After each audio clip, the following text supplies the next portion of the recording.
Untuk derby plat B sendiri kita harus main. Tapi karena ada godaan dari Liga 1 ya.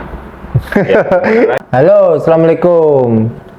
Kita berada di podcast Gemuruh Joko Samudro episode pertama. Karena episode pertama pasti spesial kan. Kita bakal datengin, udah tahu lah, datengin manajemen media officer Gresik United, namanya Mas Iksan Agung Nugroho. Selamat malam, Mas. Ya, ini podcast tengah malam ini. Kacau, ini podcast apa ini? Ya, kita bakal, ya namanya Gemuruh Joko Samudro pasti ngobrolin Gresik United dan sepak bola Gresik ya. Sekarang kita ngomongin soal Gresik United yang akan berlaga di Liga 2. Persiapannya seperti apa, Mas Iksan sekarang? Oke, untuk persiapannya sendiri sudah hampir 100%, bisa dikatakan 99% untuk ya. saat ini, karena ya kita hanya nunggu tanggal main saja. Oke.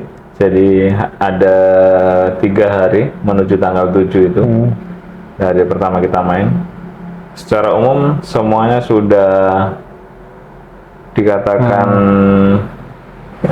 apa ya? Siap. Jadi kita hanya nunggu hari saja. Mas kan kalau berdasarkan pengalaman saya kan tiap musim ini Gresik United di awal musim pasti ada dramanya. Dramanya artinya musim lalu aja kita tahu bahwa pemain datang dulu baru pelatih. Musim ini seperti apa sih perbedaannya dengan musim-musim sebelumnya?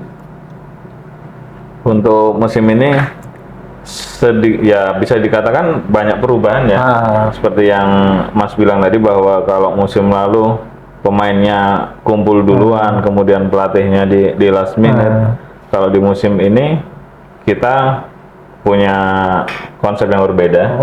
Jadi kita juga mendengar masukan dari teman-teman supporter juga. Jadi kita tidak menutup telinga. Jadi memang kita membangun tim di tahun ini dengan pondasinya lebih dahulu. Jadi pelatih datang terlebih dahulu, dia memilih stafnya, kemudian dia juga yang menyodorkan pemain-pemain siapa saja yang pantas untuk mengenakan jersey kebanggaan warna kuning ini. Jadi ini tentu sangat kontras dengan musim lalu.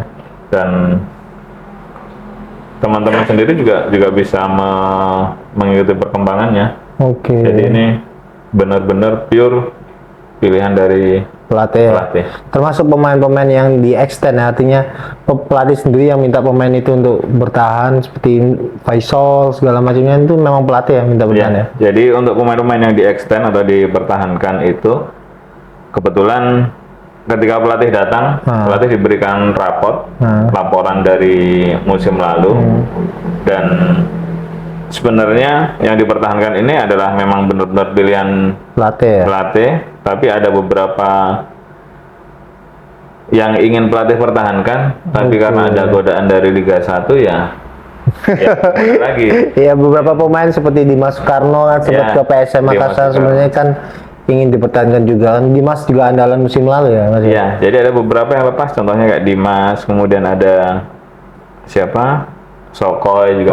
Ada juga kayak ini yang terbaru kemarin, Kartika Arya ke Persisolo. Jadi ya kita juga merasa bangga sebenarnya dari Gresik United yang di Liga 2 ini, ternyata pemainnya ada yang ke Liga 1 ya. Ke Liga 1. Jadi mau kita gandoli sekuat apapun, kalau memang dia ingin atau mau berkembang di sana ya silahkan. Tapi nanti suatu saat pasti mereka juga pulang. Amin. Terus kemudian saya lihat di beberapa komentar di Instagram kan banyak bilang kok pemainnya tanda kutip kelas 2 yang direkrut, artinya bukan pemain bintang, target promosi, banyak yang komen seperti itu. Tanggapannya seperti apa, Mas? Apakah memang benar ini target Liga 2, maksudnya kelas 2, kelas B-nya, atau sesuai budget, atau seperti apa sih emang perekrutan ini? Apakah memang keinginan pelatih atau memang seperti apa sih? Untuk sejauh ini, jadi pemain-pemain yang kita datangkan ini memang seperti yang saya bilang tadi, bahwa mereka adalah rekomendasi dari pelatih. Jadi memang pelatih ini menginginkan atau ingin menanamkan gaya permainan sendiri, dan itu yang juga kita harapkan. Jadi nggak setiap tahun ganti pelatih kita ngerubah lagi gaya permainan, tapi senangnya kami dengan Coach Stephen itu ya dia punya plan, jadi dia ingin menanamkan gaya bermain khas Jawa Timur yang ngeyel, cepat. Nah, itu yang selama ini istilahnya hilang dari Gresik United. Dan ini ya kami pasrahkan sepenuhnya. Jadi kami percaya pemain-pemain yang dia pilih ini adalah calon-calon Dimas Soekarno baru, calon-calon pemain yang akan maju di Liga 1 ke depannya. Oh Mas, banyak yang bertanya pemilihan Coach Stephen ini seperti apa? Kan kita tahu track recordnya kan nggak mentereng ya, bukan seperti kita tahu kalau pelatih Persekat kemarin ada Putu Gede, kemudian maaf di sebelah Deltras ada si Bejo Sugiantoro, di Persibo yang sama-sama segrup juga ada Coach Regi Aditya yang musim lalu membawa PSBS naik ke Liga 1 ya. Pemilihan Coach Stephen ini seperti apa sih Mas? Kan kita tahu Coach Stephen PON, Persedikap Kabupaten Bandung, kemudian Persikap, terakhir asisten pelatih Bali United. Kenapa percaya pada Coach Stephen yang tanda kutip tidak punya track record yang mentereng gitu loh? Oke, ya kita kembalikan lagi tolak ukurnya seperti apa. Kalau kita bilang pencapaian dari seorang pelatih itu harus pernah juara, juara itu pun juga bisa dilihat lagi juara berapa, juara 1 atau juara berapa. Nah, kalau kita mau adu data sebenarnya Stephen udah pernah dapat perunggu di PON kan gitu.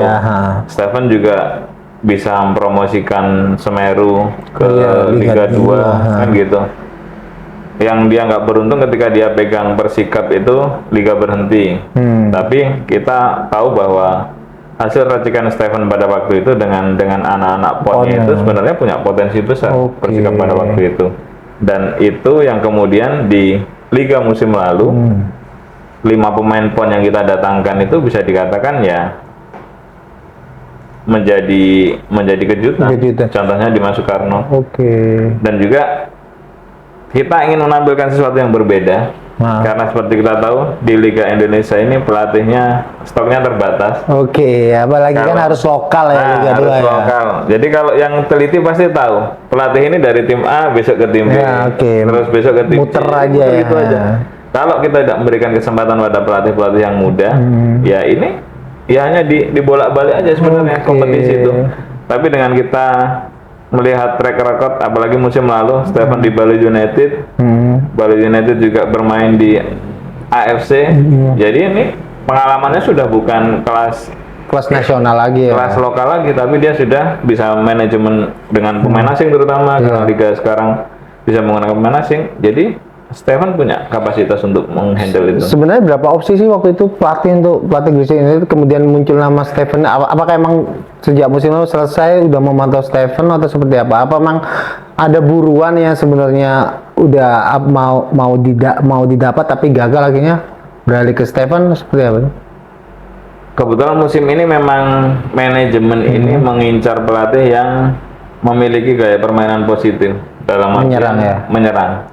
Ya kalau mau buka-bukaan sebenarnya kita sempat menginginkan pelatih PSPS sekarang. Coach Aji Santoso maksudnya. Ya ternyata belum berjodoh. Akhirnya kira-kira siapa sih yang nggak jauh beda dengan gaya permainannya, gaya permainan semacam itu ya. Akhirnya kita coba lihat lagi dari pemain-pemain yang kita pertahankan di musim ini ya. Ternyata kerangka timnya masih PON itu tadi ya sebenarnya. Masih ada anak-anak PON tadi. Makanya akhirnya kesimpulannya kenapa sih nggak kita pulangkan sekalian bapaknya dari anak-anak ini biar adaptasinya nggak terlalu kesulitan atau lama. Dan akhirnya ya kita yakin, dan ternyata mendatangkan Stephen pun harus bersaing dengan klub-klub yang lain Oh, juga. gitu ya. Jadi ternyata Berapa klub kalau boleh tahu rebutan Coach Stephen sebenarnya? mungkin 3 sampai 4 klub. Oh, apa yang ditawarkan Gresik United akhirnya Coach Stephen mau sebenarnya? Gaji mungkin? Nggak mungkin ya kalau hanya gaji ya? Kalau gaji kayaknya enggak. Jadi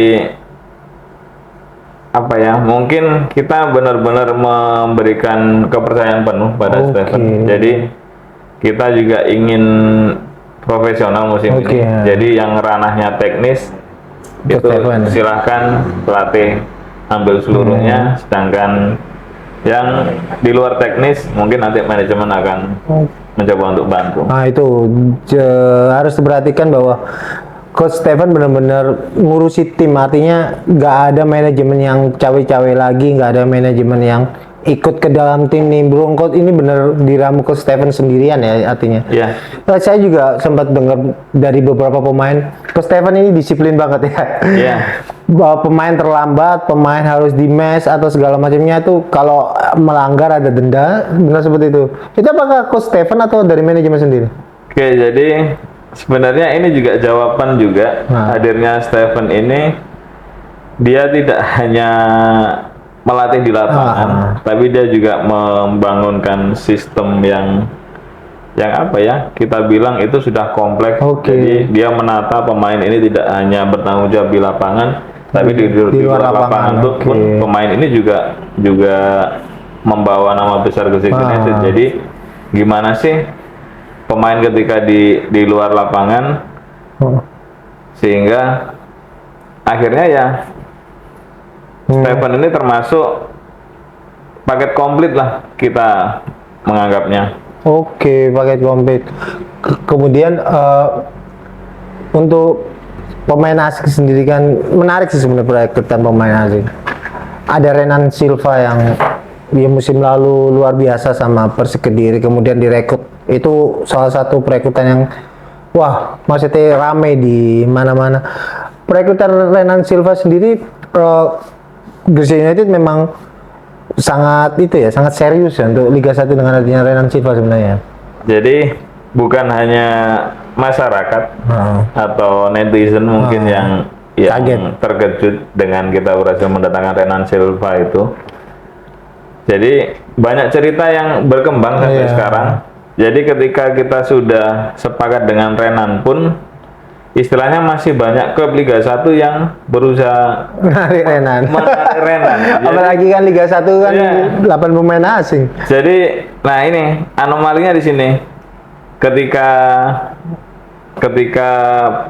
pemain-pemain lokal tadi berlomba-lomba untuk naik ke Liga 1 tanpa mereka berpikir entah di sana nanti mereka dapat menit bermain atau tidak. Sedangkan pemain dari Liga 1 yang kita katakan asing ini dia malah realistis. Dia kalau masih di Liga 1 kayaknya dia nggak bisa bersaing, dia Sulit. berat. Makanya dia milih untuk Liga 2. turun ke Liga 2, tapi dia juga tetap memasang target tinggi. Tim mana sih yang ingin promosi kira-kira? Oke, siap. Lalu terus Mas, untuk Azamat sendiri, Azamat sempat cerita bahwa dia sebenarnya ditawarin klub Liga 1 juga sama seperti Renan. Azamat cerita bahwa Barito menawari dia. Kemudian bagaimana meyakinkan Azamat juga kan? Kita tahu Liga 1 ini juga 8 pemain asing, mereka butuh pelapis pemain asingnya juga. Bagaimana meyakinkan Azamat untuk ke sini? Oke, jadi Azamat juga salah satu transfer yang menarik. Jadi menariknya transfer klub-klub Liga 2 itu ketika mereka mencoba bersaing dengan Liga 1. Iya. Jadi kalau kita bisa memenangkan perlombaan mendatangkan pemainnya dengan persaingan dengan Liga 1 itu kategorinya kita bagus ya. Punya kredibilitas tim ini. Jadi memang benar ada tawaran dari Barito kalau tidak salah. Bahkan Azamat ketika saya cerita itu banyak di DM supporter dari Barito bahwa dia karena rumor dia mau datang ke Barito, akhirnya banyak yang menghubungi dia. Tapi ternyata pada akhirnya ya Azamat bisa kita datangkan ke sini. Dan yang pasti untuk perekrutan Azamat ini kita juga mempertimbangkan statistik musim lalu. Jadi untuk membentuk tim yang kuat itu yang mencetak gol bukan hanya pemain depan saja atau striker. Jadi kebetulan Azamat ini termasuk pemain yang produktif ya. Meskipun dia berposisi di back, tapi musim lalu di Liga 2 dia mencetak 7 gol. 7 gol. Oke. Berarti artinya Azamat ini nggak kaleng-kaleng lah, tanda kutip ya. Kemudian yang menarik ini terakhir Georgi Maksimovic. Jadi Maksimovic datang baru 2 minggu ini, 2 minggu sebelum kick off. Artinya kan untuk persiapan tim sangat tidak ideal kedatangan Maksimovic. Apa sih sebenarnya yang terjadi? Semua kadang menunggu, hampir semua menunggu. Ini striker asing nggak ada datang. Akhirnya datang, muncul nama Maksimovic telat, kemudian harus adaptasi segala macamnya. Kita flashback dulu. Akhirnya nemu Maksimovic ini seperti apa sih, Mas? Oke, jadi memang jarak antara Azamat kemudian Renan jauh sekali sampai yang terakhir sendiri Maksimovic ini memang bisa dikatakan jauh karena seingat saya Azamat di awal bulan Agustus, kemudian Renan berselang beberapa hari saja, dengan Maksimovic ini baru datang di akhir bulan. Ya memang untuk striker ini istilahnya kami apa ya, benar-benar menimbang-nimbang. Jadi kita mencari opsi yang terbaik kita rasa pas, jadi yang sesuai dengan kebutuhan pelatih, dan dia juga punya istilahnya garansi lah bahwa striker ini kan kalau di kita kan mindsetnya harus cetak gol, tapi ternyata Coach Steven ada permintaan tambahan, jadi striker yang dia cari itu bukan hanya bisa mencetak gol, tapi dia menginginkan striker ini juga mau bantu defense, juga mau turun. Karena ya defense-nya ketika compact defense ya semua yang ada di tim harus terlibat. Kemudian seingat saya sempat ada kabar bahwa Victor Bartomeu kan mau dipertahankan awalnya. Kemudian lepas, artinya antara Victor sama Georgie ini seperti apa sih perbandingannya? Akhirnya milih Georgie. Apa yang membuat Georgie dipilih? Apakah karakternya mirip Victor? Victor kan juga mau bertahan segala. Apakah ini lebih baik atau seperti apa kalau menurut pandangan Mas Iksan? Jadi sejauh saya sharing dengan pelatih itu sebenarnya ada kemiripan antara Georgie dan Victor. Jadi kedua pemain ini sama-sama mau bekerja keras, mau juga jemput bola. Tapi yang membedakan mungkin Georgie ini lebih punya power. Jadi karena masih muda, 24 tahun ya. Dia lebih powerful dibandingkan si Victor. Dan nanti semoga aja di musim ini kita benar-benar menemukan solusi untuk lini depan. Soal adaptasi sendiri, apa yang dilakukan manajemen untuk agar si Maksimovic ini benar-benar cepat adaptasi loh. Kan kita tahu kan Serbia sini dia cerita 4 jam. Dia sekarang bingung mengatur waktu tidurnya. Kemudian suhu udara juga panas. Bagaimana manajemen membantu itu? Coach Steven bilang untuk cara bermain udah serak, tapi emang manajemen seperti apa bantuannya? Apakah memang diberi fasilitas yang bagus untuk adaptasi atau seperti apa? Jadi untuk Maksimovic dalam mempercepat adaptasinya ini, kita memang istilahnya melayani dia ya.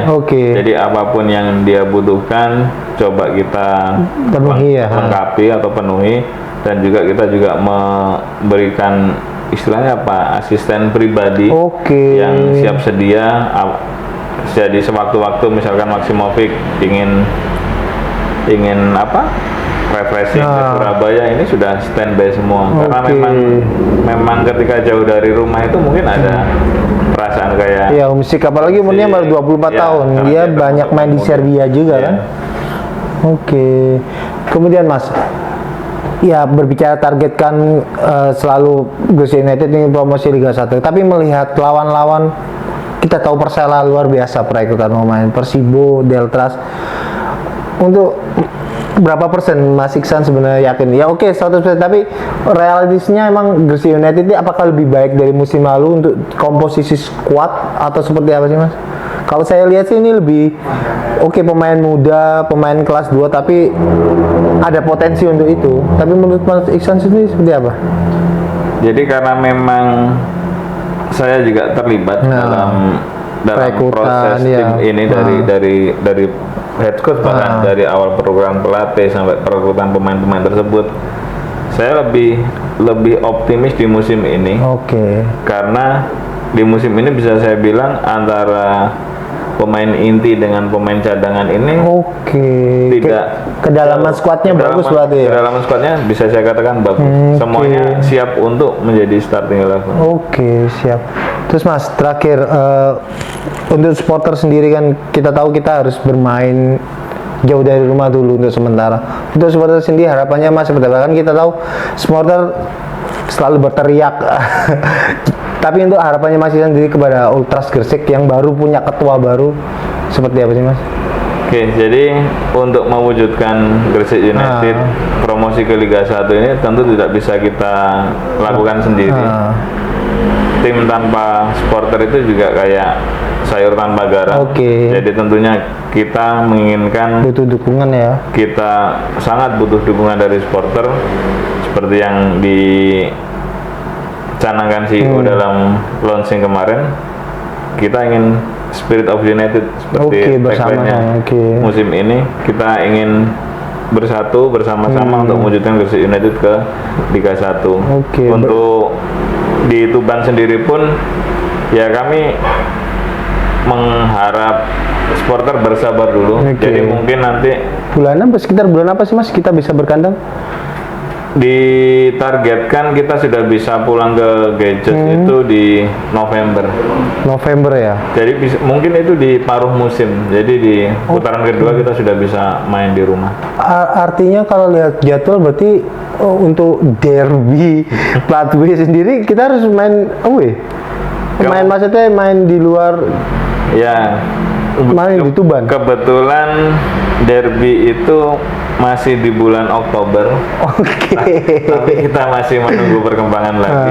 Ya kita berharap derby di tahun ini dengan suasana baru dengan new gadget seperti itu tentunya dengan hasil positif. Semoga ya nggak ada kejadian yang buruk lagi. Dan juga mungkin supporter juga harus membantu dengan membeli merchandise segala macam apa yang dilakukan manajemen. Bukan menjilat ya, artinya manajemen juga butuh timbal balik, hubungan simbiosis mutualismenya harus bagus. Ya, sampai di sini podcast edisi perdana untuk Gelora Gemuruh Joko Samudro. Mungkin selanjutnya kita tunggu bintang tamu menarik lainnya. Assalamualaikum.